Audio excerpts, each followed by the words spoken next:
दोस्तों, अगर आप झारखंड से हैं तो ये जरूर जानते होंगे कि कुर्मी को आदिवासी का दर्जा दिए जाने की मांग लंबे समय से की जा रही है, जिनमें झारखंड के साथ पश्चिम बंगाल और उड़ीसा के कुर्मी भी शामिल हैं। अप्रैल 2024 में झारखंड हाई कोर्ट के जस्टिस राजेश कुमार की अदालत में इससे जुड़ी याचिका पर सुनवाई हुई। अदालत ने इस मामले में याचिका की मेरिट पर सुनवाई करने की बात करते हुए सभी पक्षों को जवाब दाखिल करने का निर्देश दिया। कुर्मी जाति को जनजाति की सूची में शामिल करने के लिए एबोरिजिनल कुर्मी पंच के लिए अध्यक्ष डॉक्टर विद्याभूषण महतो ने याचिका दाखिल की है।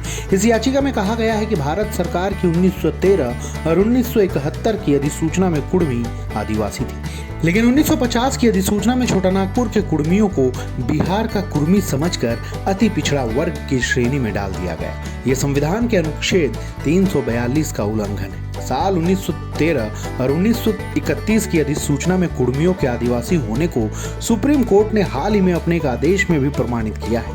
याचिका में अपने दावा के समर्थन में प्रार्थी ने कई पुस्तकों और पटना हाईकोर्ट के आदेशों का हवाला भी दिया है। प्रार्थी के अनुसार बीएचयू के शोध में भी इस बात का पता चला है कि कुर्मी भी देश के सबसे पुराने आदिवासी हैं और छोटानागपुर के पठार पर 65,000 साल से रह रहे हैं। प्रार्थी के अधिवक्ता अखिलेश श्रीवास्तव की ओर से अदालत को बताया गया कि 1950 की अधिसूचना में भूल हुई है।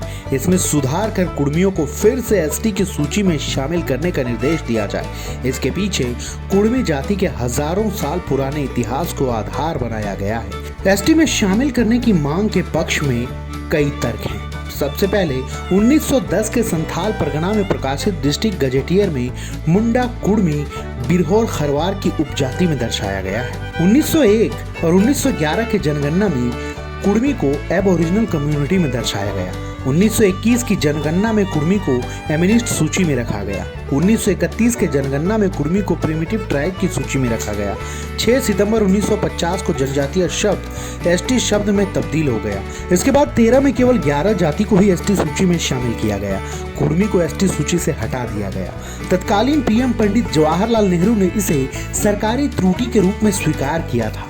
23 नवंबर 2004 को राज्य के तत्कालीन मुख्यमंत्री अर्जुन मुंडा ने 1901, 1913, 1938 को आधार मानते हुए कुर्मी को फिर से एसटी सूची में शामिल करने का प्रस्ताव कैबिनेट से पास कर केंद्र सरकार को भेजा। केंद्रीय जनजातीय मंत्रालय ने इसकी रिपोर्ट झारखंड जनजातीय शोध संस्थान से मांगा। तत्कालीन निदेशक डॉक्टर प्रकाश चंद्र उरांव ने अपनी रिपोर्ट में लिखा है कि यह जाति एसटी बनने की पात्रता कहीं से नहीं रखती।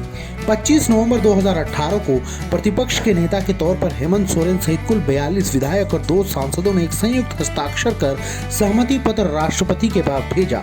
इसमें कुर्मी को एसटी में शामिल करने की मांग की गई। मानभूम जनगणना रिपोर्ट 1891 में लिखा है, ट्राइब्स जिनका हिंदूकरण नहीं हुआ है वे कुर्मी, मुंडा, भूमिज, संथाल, रजवार और भूया है।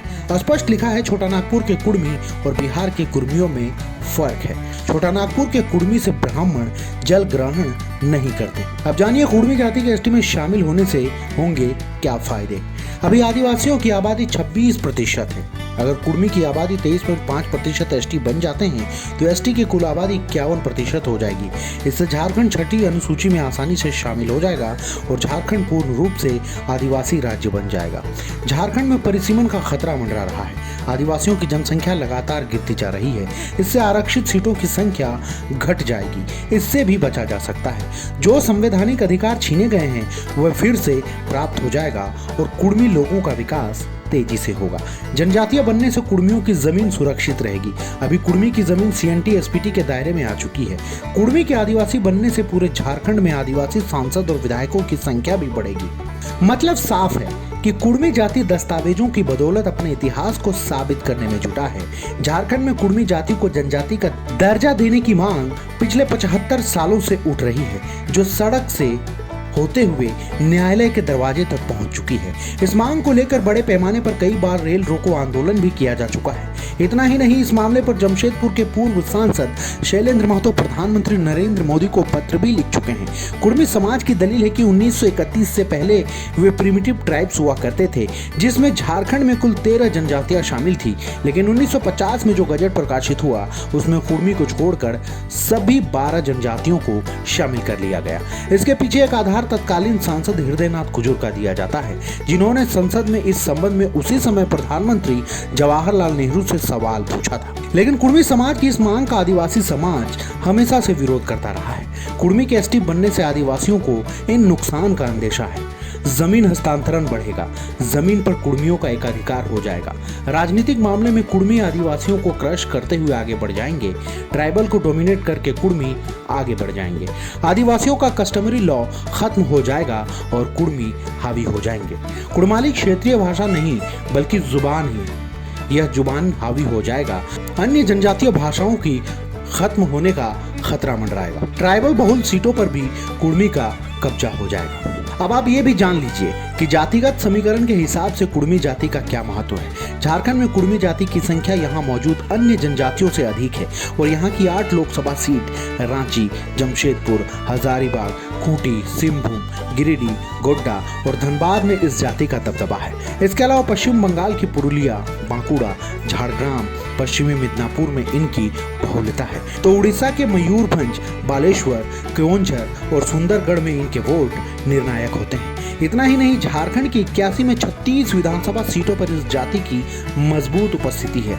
इसमें मनोहरपुर, चक्रधरपुर, खरसावां, सरायकेला, जगन्नाथपुर, पोटका, घाटशिला, जुगसलाई, बहरागोड़ा, ईचागढ़, तमाड़, खिजरी, कांके, सिल्ली, हटिया, रामगढ़, बगोदर, मांडू, टुंडी, गोमिया, बड़कागांव, हजारीबाग, डुमरी, बेरमो, बागमारा, सिमरिया, चंदनकियारी, बोकारो, सिंदरी, देवघर, बांकी, महागामा, गोड्डा, पोड़ैयाहाट, झरिया और धनबाद शामिल। खैर, इस मामले में आगे क्या होता है इसके लिए हमें कोर्ट के निर्णय का इंतजार करना होगा। लेकिन फिलहाल इस मामले पर पीएमओ ने भी दिलचस्पी दिखाई है और एक विस्तृत रिपोर्ट मांगी है।